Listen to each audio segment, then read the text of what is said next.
আজকের এই বিশ্লেষণে স্বাগতম। আজ আমরা সরাসরি ঢুকে পড়ব একটা বিশাল কারখানার একেবারে ভেতরের একটা প্রশাসনিক নথিতে। কোনো সাধারণ এইচআর ম্যানুয়াল নয়, বরং এমন একটা কড়া নিয়মাবলী যা হাজার হাজার কর্মীর দৈনন্দিন রুটিন একেবারে ঘড়ি ধরে নিয়ন্ত্রণ করে। চলুন আর কথা না বাড়িয়ে শুরু করা যাক।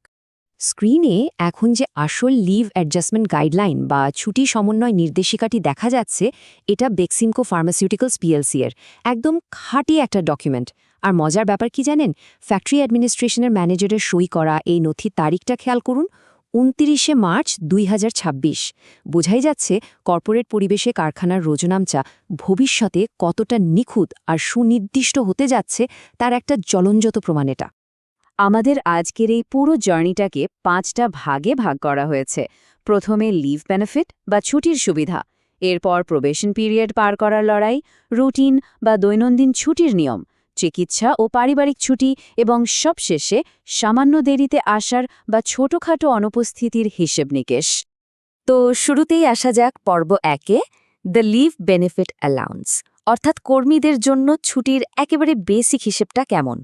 চাকরিটা স্থায়ী হওয়ার পর একজন কর্মী বছরের ঠিক ৪০ দিনের সাধারণ ছুটি পান। হিসাবটা বেশ পরিষ্কার।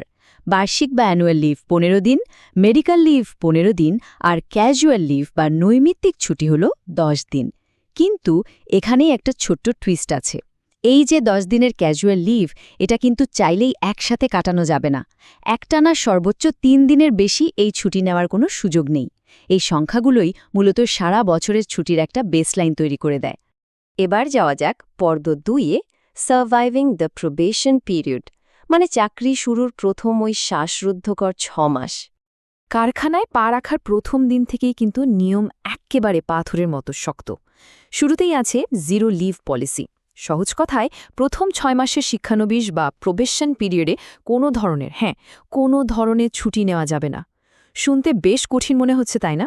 আসলে এই নিয়মটা কর্পোরেট দুনিয়ায় কর্মীদের সহনশীলতা আর চরম শৃঙ্খলার একটা বড়সড় পরীক্ষায় বলা চলে। তবে হ্যাঁ, চরম বিপদের কথা আলাদা। ধরুন খুব ইমার্জেন্সি কিছু একটা হলো, তখন একমাত্র বিভাগীয় প্রধান বা এইচওডি যদি সুপারিশ করেন, তবেই ছুটির কথা ভাবা যেতে পারে। কিন্তু শর্ত হল, এইচওডিকে মোটামুটি গ্যারেন্টি দিতে হবে যে ওই কর্মী চাকরি ছেড়ে পালাবেন না। আর মজার বিষয় হল, এই এক্সট্রিম এমার্জেন্সি ছুটিটা কিন্তু মাগনা নয়। এটাকে অ্যাডভান্সড লিভ বা অগ্রিম ছুটি হিসেবে ধরা হয়। মানে চাকরি স্থায়ী হলে জমানো পাওনা ছুটি থেকেই এটা কেটে নেওয়া হবে। নিয়মিত কর্মী আর এই শিক্ষানবিশদের মধ্যে ছুটির ক্ষেত্রে বৈষম্যটা ঠিক কোথায় সেটা একটু দেখা যাক।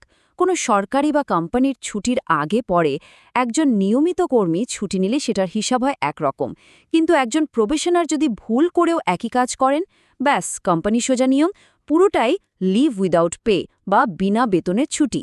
সোজা কথা, চাকরি পার্মানেন্ট না হওয়া পর্যন্ত বেতনসহ ছুটির কোনো অপশনই নেই। এবারে আসা যাক পর্ব ৩-এ, রুলস ফর রুটিন অ্যাবসেন্স, মানে দৈনন্দিন বা টুকটাক কাজে বার্ষিক আর নৈমিত্তিক ছুটিগুলো ঠিক কিভাবে ম্যানেজ করা হয়। চাকরি তো স্থায়ী হলো, এবার কি ইচ্ছে মতো ছুটি নেওয়া যাবে? একদম না। বার্ষিক ছুটি অ্যাকাউন্টে যোগ হতেই তো পুরো ১ বছর লেগে যায়, আর সেটা নেওয়ার জন্য চাই আগাম অনুমোদন। সবচেয়ে অবাক করা নিয়মটা বলি, এই ছুটিটা সাধারণত কোম্পানি দুটো ছুটির মাঝে অথবা ধরুন ঈদের মতো কোনো বড় ছুটির ঠিক আগে বা পরে নিতে হয়। প্রশাসন কতটা নিখুঁতভাবে কর্মীদের ছুটির সময়কালকে মাইক্রো ম্যানেজ করে, এটা তার একটা দারুণ প্রমাণ। ক্যাজুয়াল লিভ বা নৈমিত্তিক ছুটির ক্ষেত্রে প্রশাসনের ভাষা শুনলে একটু চমকে যেতে হয়। নথিতে সরাসরি বলা আছে, আগে থেকে অনুমতি না নিয়ে ঘন ঘন ক্যাজুয়াল লিভ নেওয়াটা পুরোপুরি শৃঙ্খলাভঙ্গ বা অ্যাক্ট অফ ইনডিসিপ্লিন। মানে ক্যাজুয়াল লিভ নাম হলেও ব্যাপারটা মোটেও ক্যাজুয়াল না। সুযোগ থাকলে অবশ্যই আগে থেকে পারমিশন নিতে হবে। কারখানার প্রোডাকশন যাতে এক মুহূর্তের জন্য থমকে না যায়, মূলত সেই জন্যই এত কড়াকড়ি। আমরা এখন আছি পর্ব ৪-এ, মেডিকেল অ্যান্ড ফ্যামিলি লিভ। শরীর খারাপ বা পারিবারিক প্রয়োজনে কি প্রোটোকল মানতে হবে এবার সেটা দেখব। অসুস্থতা তো আর বলে কয়ে আসে না, তাই না? কিন্তু কারখানায় অসুস্থ হলে ছুটির নিয়ম বেশ পেঁচানো। টানা 2 দিনের বেশি সিক লিভ চাই, তাহলে একজন রেজিস্টার্ড এমবিবিএস ডাক্তারের সার্টিফিকেট লাগবেই। আর একটা চরম আমলাতান্ত্রিক জটিলতা হলো, ধরুন কেউ অ্যানুয়াল লিভে আছেন আর তখনই তিনি অসুস্থ হলেন, নিয়মানুযায়ী আগে তার জমানো অ্যানুয়াল লিভ শেষ হতে হবে, তারপর গিয়ে মেডিকেল লিভ শুরু হবে। আর হ্যাঁ, অসুস্থ হয়ে বিছানায় থাকলেও সুপারভাইজারের সাথে কিন্তু নিয়মিত যোগাযোগ রাখতেই হবে। পারিবারিক ছুটির ক্ষেত্রে সংখ্যাগুলোর দিকে তাকালে আকাশ পাতাল একটা তফাৎ চোখে পড়ে। নারী কর্মীদের জন্য মাতৃত্বকালীন ছুটি পুরো 120 দিন, সেখানে পুরুষ কর্মীদের পিতৃত্বকালীন ছুটি মাত্র 3 দিন। এই বিশাল পার্থক্যের পাশাপাশি আরেকটা কড়া কর্পোরেট শর্ত জুড়ে দেওয়া হয়েছে।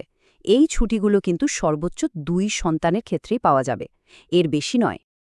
আমাদের আলোচনার একেবারে শেষ অংশে চলে এসেছি, পর্ব 5, মাইক্রো অ্যাবসেন্সেস অ্যান্ড টার্ডিনেস, মানে সামান্য দেরি বা কারখানার রোজকার নিয়মের ঘষাঘষি। কারখানায় ঢোকার বা পাঞ্চিন করার নিয়মটা একেবারে যন্ত্রের মতো। সকালে কোনো কারণে কাজে পৌঁছাতে একটু দেরি হয়ে গেল ধরা যাক, প্রথম পাঞ্চ টাইম থেকে যদি মাত্র 2 ঘন্টা দেরি হয়, সোজা অর্ধেক দিনের ছুটি কাটা। আর যদি 4 ঘন্টা দেরি হয়, তাহলে পুরো 1 দিনের ছুটিই গায়েব। নথিতে অবশ্য বলা আছে পার্মানেন্ট স্টাফদের জন্য একটু আধটু ছাড় আছে, কিন্তু সাধারণ কর্মীদের জন্য সামান্য একটু দেরি মানে মহামূল্যবান ছুটির দিন হারানো। আর ব্যক্তিগত কোনো কাজে একটা শর্ট লিভ বা কয়েক ঘন্টার ছুটি নেওয়ার প্রক্রিয়াটা শুনলে অবাক হতে হয়। পুরো ডিজিটাল আর ম্যানুয়াল পদ্ধতির এক অদ্ভুত জগা খিচুড়ি। প্রথমে লিভ ম্যানেজমেন্ট সফটওয়্যারে অ্যাপ্লাই করতে হবে, তারপর সেটা সেভ করে প্রিন্ট বের করতে হবে, এরপর সেই কাগজে সুপারভাইজার বা এইচওডির সাইন নিয়ে সবশেষে সশরীরে গিয়ে সেই কাগজটা গেট হাউসে জমা দিয়ে আসতে হবে। ছোট্ট একটা ছুটির জন্য এই 4 ধাপের দৌড়ঝাঁপ কর্মীদের জন্য কতটা ক্লান্তিকর সেটা নিশ্চয়ই আর আলাদা করে বলতে হবে না। বেক্সিমো করে পুরো ডকুমেন্টটা খুঁটিয়ে দেখার পর একটা খুব স্বাভাবিক প্রশ্ন জাগে, এই যে এত কড়াকড়ি, এত নিয়মের শেকল, এতে কি সত্যিই অপারেশনাল এফিসিয়েন্সি বা কারখানার উৎপাদন বাড়ে, নাকি এটা কর্মীদের দৈনন্দিন জীবনের শুধুই একটা অপ্রয়োজনীয় চাপ আর মানসিক ক্লান্তি তৈরি করে? রুলবুক আর বাস্তবতার এই ব্যালেন্সটা নিয়ে কিন্তু ভাবার অবকাশ থেকেই যাচ্ছে। আজকের এই বিশ্লেষণটি শেষ পর্যন্ত দেখার জন্য অনেক ধন্যবাদ।